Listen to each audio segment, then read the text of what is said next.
కాదు, నువ్వు సాయంత్రమే వచ్చే, రేపు మార్నింగ్ వెళ్ళిపోదాం. లేదే బాబు, మళ్ళీ లేట్ అయితే అసలు కలెక్షన్ మొత్తం అయిపోద్ది.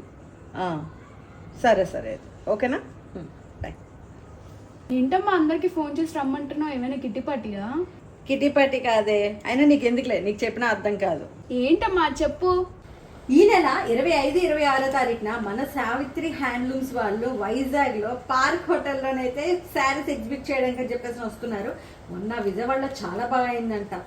అవునమ్మా, నేను విన్నాను. మా ఫ్రెండ్ హాస్టల్లో ఉంటుంది కదా, వాళ్ళ మమ్మీ ఫోన్ చేసి చెప్తే విన్నాను. విజయవాడలో కూడా చాలా బాగుందంట కదా, కలెక్షన్ అంతా బాగుందంట కదా. అవునే, విజయవాడలోని కలెక్షన్ చాలా బాగుంది అంట. నా ఫ్రెండ్స్ కూడా చాలా మంది వెళ్ళారంట. అసలు మామూలుగా లేదంట కలెక్షన్ అంతా కూడా. సో రేపు మన వైజాగ్ పార్క్ హోటల్లో పెడుతున్నారు కాబట్టి రేపు మా ఫ్రెండ్స్ అందరినీ తీసుకొని వెళ్దామని చెప్పేసి ఇప్పుడు విజయనగరం ఉన్న ఆంటీని రాత్రికే రమ్మని చెప్పేసి నన్ను, ఎందుకంటే మార్నింగ్ వెళ్ళకపోతే కలెక్షన్ అయిపోతుందేమో అని భయంగా. అసలు ఇంత ఎక్సైట్ అవుతున్నాం కదా సావిత్రి హ్యాండ్లూమ్స్ గురించి. అసలు అందులో ఏమేమి వెరైటీస్ ఉంటాయో చెప్పమంటారా?